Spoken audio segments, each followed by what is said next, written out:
Imagine this for a second. Stepping into your trading day, not just with all your charts and strategies ready, but with this sort of internal quiet, real confidence. What decisions would you actually make then? What opportunities might you jump on if that little voice of doubt, that hesitation, wasn't calling the shots? Yeah, that familiar knot in the stomach. Exactly. So today, we're doing a deep dive into, well, a really fascinating way to look at fear. Not as this like enemy you have to beat, Right. but more like a signal, Yeah. often one we misunderstand. We're going to explore how our relationship with fear really impacts our ability to act, especially in, the high-stakes world of trading. And our mission here, really, is to pull out some actionable stuff from this material, things you can directly apply to your trading psychology. Okay. We'll look at how just recognizing fear for what it is, basically an instinct, right? It's there to protect you, not command you. How that alone can fundamentally shift a trader's whole approach. Shifting from being stuck. Yeah, moving beyond that paralysis, beyond watching trades go by, towards a consistent, disciplined action. And crucially, we'll get into how the mind builds these stories around fear. And maybe more importantly, how you can consciously rewrite those scripts. Build real confidence in hitting that button, even when the market's going wild. And just to be super clear, this isn't about, ignoring risk or suddenly becoming reckless. Not at all, no. It's really about getting better at telling the difference between genuine market threats, things you should be cautious about, and those internal roadblocks we put up ourselves. Those self-imposed limits. Yeah. It's about getting clearer, more decisive, so you can actually make the moves you need to make. Okay, so let's dive into that first big idea.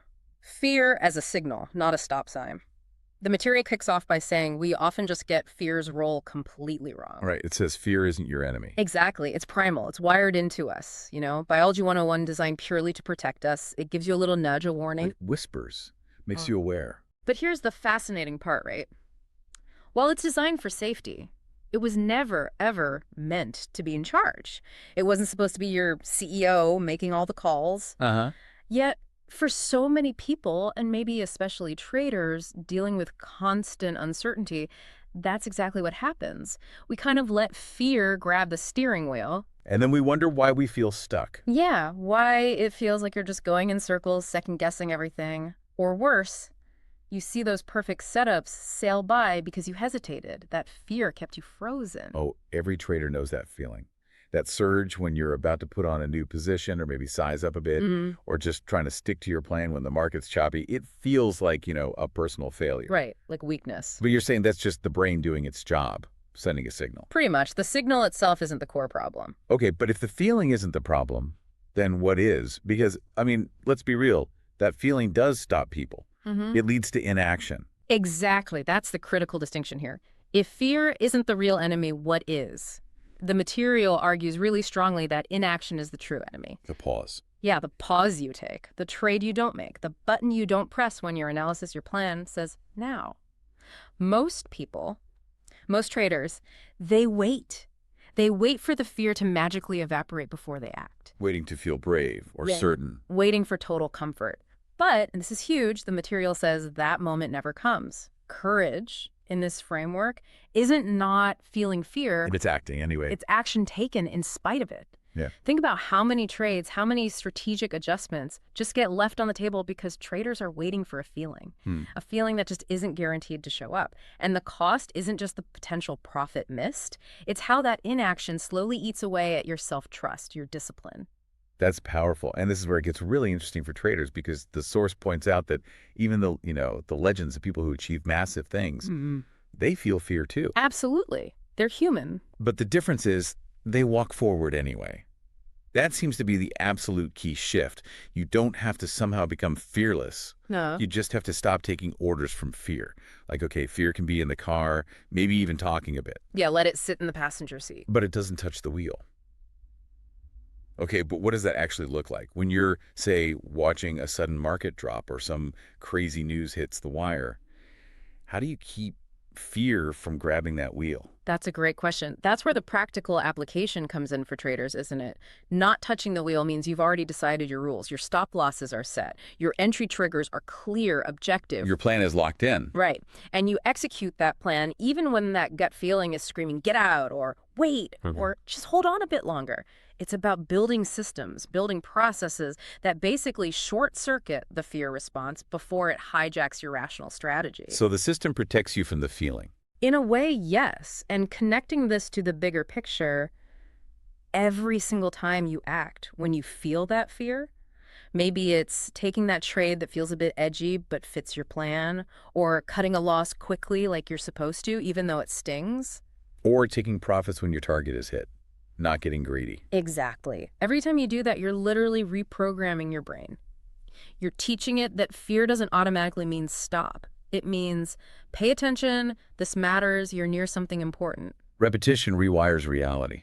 I like that. It really does. The more you face that discomfort and act, the less power fear holds over you. You kind of become someone fear can't really live inside comfortably anymore because you've trained yourself to act before it digs in. You're building new neural pathways. It makes courage sound less like a personality trait and more like a skill you build, like strengthening a muscle. Precisely. It reminds me of that analogy in the source material about standing at the edge of a freezing cold pool. Oh, yeah, that's a good one. You can stand there forever, thinking about how cold it is, hesitating, Yeah. dipping a toe. Agonizing. Right.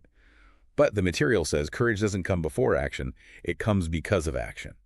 Just jumping in, yeah, it's a shock. But within seconds, that intense fear fades. So what's the trading version of just jumping in that pool, especially when everything inside you is screaming, wait? Well, the trading version is executing that trade you've planned the moment your criteria are met. No second guessing, even if your heart rate spikes. Hitting the button. Hitting the button. Yeah. Or hitting sell on a loser the second your stop is hit.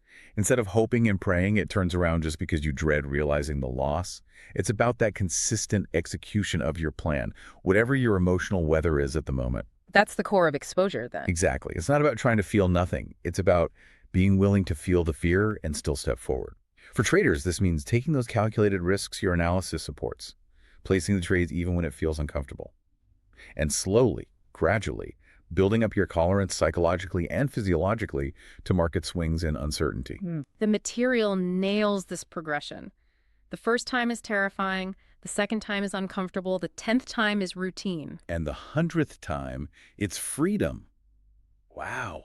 Imagine that freedom, just executing your plan without fighting yourself constantly. That's the goal, isn't it? Freedom from that internal friction that holds so many traders back.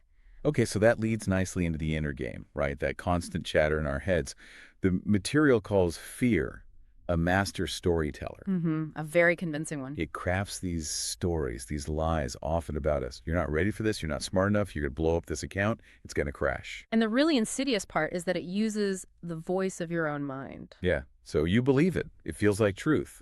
For traders, that's maybe imposter syndrome popping up, or that nagging voice saying your system is flawed, even when your back testing looks solid. And this gets into how our minds work, especially when facing uncertainty, which is basically the trader's constant companion. Fear thrives in the imagination. It takes a little bit of unknown and spins this whole catastrophic movie around it. Right, you visualize the huge loss, Yeah. the margin call. Exactly. Getting wiped out, maybe even people finding out. You play these scenarios long before anything bad has actually happened, but here's the kicker. Your body believes it's real. Your nervous system totally buys it. It thinks these mental rehearsals are happening now. Your amygdala lights up, cortisol, adrenaline. You get the racing heart, the sweaty palms, the shallow breathing. All the physical stuff. All the physical symptoms of fear, yeah. Even if you're just sitting there looking at charts or thinking about a potential trade, you're physically reacting to a threat that only exists in your head at that moment. That's wild. Your body gets hijacked by an imaginary future.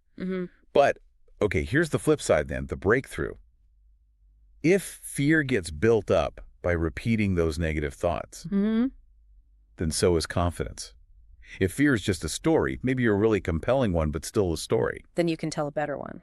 Right. And the mind, it seems, can't really tell the difference between something you vividly imagine and something you actually remember, which opens up huge potential for, like, mental practice in trading. It really, really does. This is where intentional mental conditioning becomes such a powerful lever. If you find yourself mentally rehearsing failure, which many people do unconsciously, you can consciously choose to visualize success instead. You can rehearse executing your plan flawlessly, managing risk calmly, achieving your goals. You can practice domination in your mind. So the real battle isn't the market itself. No, the battlefield is in here, inside your head. The market's going to do what the market's going to do. Your edge comes from mastering your internal response. By catching fear's negative script and deliberately rewriting it with a positive, powerful one, you start to reclaim control over your nervous system and ultimately your actions. You don't have to feel brave to act brave. Exactly. You don't need to feel certain to move forward with your plan. You just have to, as the material puts it, stop giving fear the mic. Yeah. Stop letting it narrate your reality. And maybe the biggest lie fear tells you, especially as a trader facing constant challenges, is that it represents your limit. But it's not. It's not. It's actually a signal. It's telling you you're standing at the edge of your growth. That apprehension before trying a new strategy or taking a properly sized trade, that's not a wall. It's often an indicator you're about to level up if you push through it. That reframing is just crucial. Okay, so this connects to something else we often hear, especially in like self-help circles. Yeah. Wait for motivation. Wait to feel inspired before you act. Right. Wait for the muse to strike. Yeah, but the source material pushes back on that hard, especially for professionals like traders who need consistency. It says, you will not become fearless by waiting to feel brave. You kill fear with discipline. Motivation is described as a spark. It's great when it's there, but it flickers. It's unreliable, kind of like market sentiment. It comes and goes. But discipline is the steady flame. That's what keeps you going day in, day out. Yeah. So what does that steady flame actually look like for a trader? Well, connecting it back, for traders, consistency is everything, right? Right. It's non-negotiable if you want long-term success. When you train yourself, really train yourself, to act not just when you feel great or motivated, Well, when it needs to be done. when your plan says act, when the setup is there, when the stop is hit. When you do that consistently, regardless of feeling, that's when you become, in the material's words, dangerous, untouchable. And dangerous not meaning reckless. No, dangerous meaning effective, resilient, hard to stop. Because courage, then, isn't some random burst of inspiration. It's a decision, a daily decision to show up, to do the hard analysis, to execute the uncomfortable trade, to cut the loss, to lean into that discomfort again and again and again. Discipline basically removes the negotiation. The eternal debate club. Exactly. It silences fear's arguments. The alarm goes off, you get up, the analysis needs doing, you do it. The market makes a scary move, but your plan says hold, you hold. Your execution becomes more automatic, less vulnerable to emotional hijacking. That consistency really does sound like the foundation. And the deep dives actually gives some concrete daily rituals, habits, to cultivate this kind of fearlessness. These seem incredibly relevant for building a solid trading routine. Should we walk through those? Yeah, let's do it. They're quite practical. Okay, first one. Do something uncomfortable each morning. And it stresses, not reckless, not dangerous, Right. but something that just gets your heart rate up a bit, pushes you slightly. Could be a cold shower, making that phone call you've been avoiding. Something you instinctively resist. Yeah. The idea isn't just self-punishment. It's training your nervous system to handle discomfort, to survive it, which makes fear's grip weaker over time. For traders, this seems like direct training for market volatility, doesn't it? Absolutely. It's like resilience training. That initial shock of the cold water or the awkwardness of the phone call, your body learns to cope with that physiological jolt. That's the exact same kind of mental fortitude you need when the market throws a curveball, like unexpected news or a sharp swing against your position. You've practiced enduring that initial shock in a controlled way, so you're less likely to panic or abandon your plan when it happens for real. Okay, second ritual. Move physically. Yeah. Gets your body in motion. The idea is that motion kills stagnation, and stagnation is fear's playground. I like that. Fear loves stillness and overthinking. Right, so when your body moves, your brain kind of follows. It boosts confidence, clarity, energy, physically leaving less room for fear to set up shop. Even just a brisk walk or a quick workout before the trading day That starts. says the head. It can make a huge difference in your mental state, getting you ready for the intensity. It literally shakes off those mental cobwebs where fear likes to hide. Makes sense. Physical state impacts mental state. Third one, speak power into your mind. Now, some might roll their eyes at affirmations, Yeah, can sound a bit corny. but the material frames it differently. It says affirmations aren't corny, they're war. It's an active battle for your internal narrative. Taking control of the self-talk. Exactly. Rehearsing thoughts that reinforce your competence, your discipline. For a trader, maybe it's saying, I am calm under pressure. I execute my plan. I face fear and move anyway. I don't shrink, I expand. Say it until it feels true. The war analogy is interesting. It implies it's not passive wishing, it's an active, forceful pushback against those automatic, negative, fear-based thoughts that constantly try to undermine you. Yeah. Deliberate mental programming. Okay, fourth, win the first battle of your day. This sounds simple, but feels potent. Little things matter. Yeah, like making your bed with intention, finishing one small task you've been putting off, or maybe completing your pre-market analysis with total focus, not just glancing at it. Starting with discipline. Right. Starting the day with even a small intentional win creates momentum. It builds a feeling of control, of competence, right out of the gate. The material says it makes the impossible feel inevitable later in the day. You're setting a psychological tone, building a micro habit of follow-through before you even look at a chart. That reinforces your belief that you actually do what you set out to do. And the last one, reflect each night. This isn't just about P&L or reviewing charts, though that's important too. It's asking yourself specifically, where did fear whisper to me today? Where did I feel that hesitation, that doubt?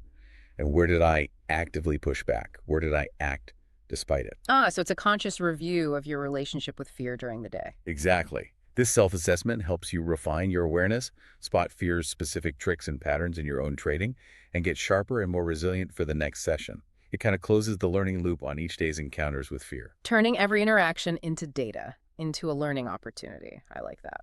So pulling this all together, what does it really mean for you, the professional trader who's in the trenches every day, dealing with all this market complexity? Well, I think it boils down to choice, doesn't it? It means you have a choice. You can continue to let fear, subconsciously or consciously, dictate your entries, your exits, how you manage trades, your overall strategy, which often leads to, missed trades, inconsistent results, maybe feeling stuck. That feeling of potential unfulfilled. Or Yeah. you can make a conscious choice to see fear differently, to see it as that signal for growth we talked about, like a compass pointing you towards where you need to develop towards your next level of performance. And that really brings up a core question for every trader listening, I think. When you look back on your trading journey, will it be a story filled with whispers of mischances, silent regrets, what ifs, hesitation? Or will it be a story that roars, the sound of someone who consistently chose purpose over paralysis? Action over avoidance. Decisive action over that debilitating avoidance, yeah. Unaccountable. Unwavering courage over just seeking comfort. Because the material puts it so powerfully. Fear doesn't just steal your moments, it steals your legacy. Wow. It steals the legacy of the trader you could have become. That's heavy. But the empowering part is that internal voice of fear. It doesn't actually get a vote in your future anymore. Not unless you give it one. Right. You take back the voting rights. Only your vision, what kind of trader do you really want to be, and your mission, your plan to get there, only they get a vote now. That fearless life, or maybe just a less fear-driven life, is not an accident. It is crafted. It's built with intention, with that repetition we talked about, with ruthless self-respect. And that just screams trading discipline, doesn't it? Consistent execution needed to really succeed. It absolutely does. So maybe a final thought for everyone listening, something to chew on. Consider right now, what specific trading action, what decision, maybe what strategy have you been consistently sidestepping, mainly because of fear? Maybe you're calling it prudence or waiting for more confirmation, but deep down it's fear holding you back. What single small disciplined action, even if it feels uncomfortable, even if that fear is right there with you, could you commit to taking today? Like right now or first thing tomorrow? Just one small step to begin that process of rewiring your reality and building the unshakable confidence you need to execute your plan with real conviction day after day.